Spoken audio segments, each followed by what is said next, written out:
नमस्कार दोस्तों।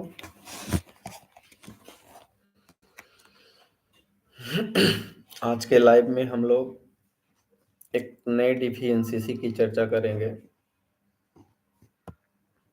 और हम हर दिन आपको एक नई नई डीफीएनसीसी बताते हैं।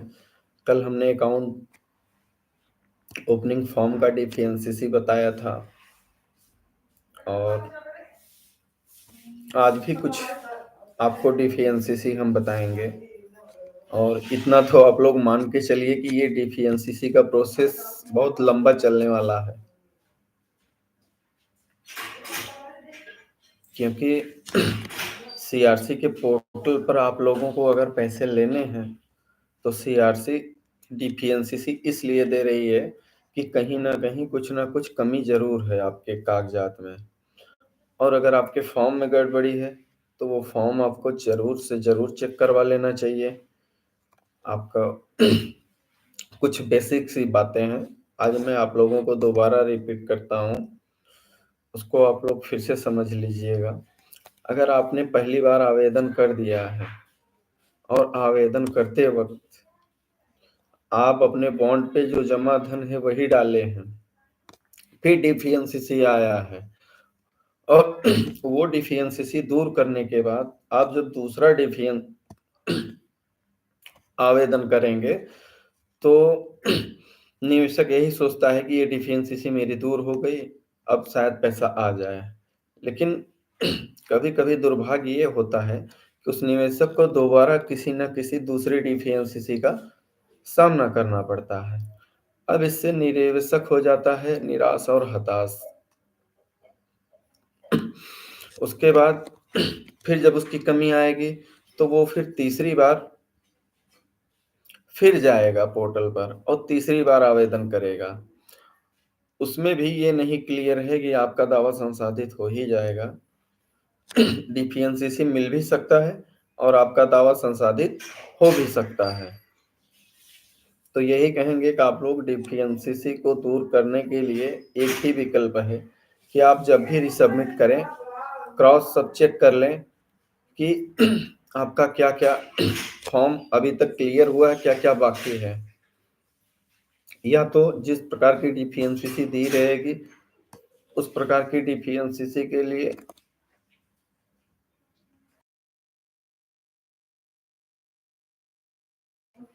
उस प्रकार की डिफियंसीसी को दूर करने के लिए आपको उस तरह के पेपर सीआरसी के पोर्टल पर अपलोड करने पड़ेंगे, तभी आपका दावा संसाधित होगा।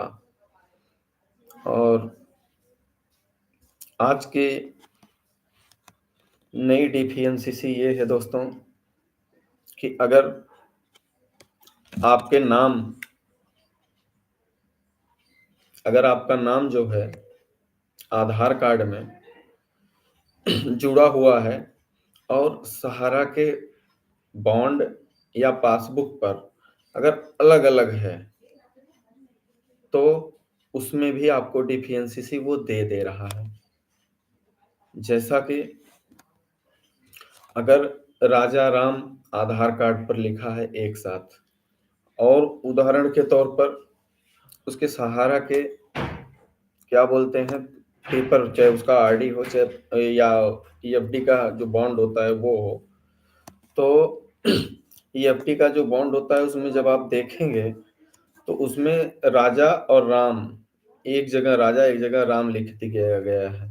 अब राजा राम और आधार कार्ड में सटा हुआ है राजा राम और उसमें अलग है, राजा अलग है राम अलग है, वो भी आपका डिफियंसीसी मान लिया जा रहा है और आपसे फिर से वही ये कागजात मांगा जा रहा है कि आप एक एफिडेविट सीआरसी के पोर्टल पर नोटरी बकायदे करवा के आप अपलोड करिए।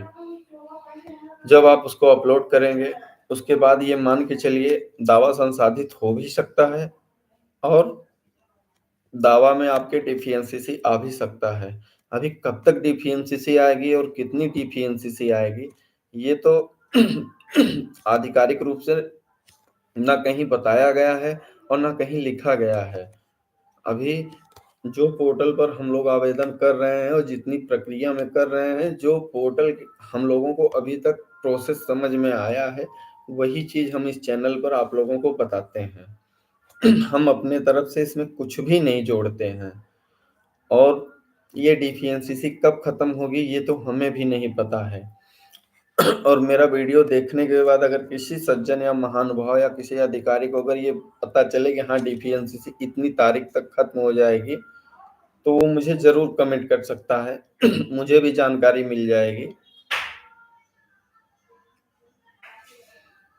मुझे भी वो जानकारी मिल जाएगी और मैं अपने चैनल के माध्यम से लोगों को बताना शुरू करूँगा।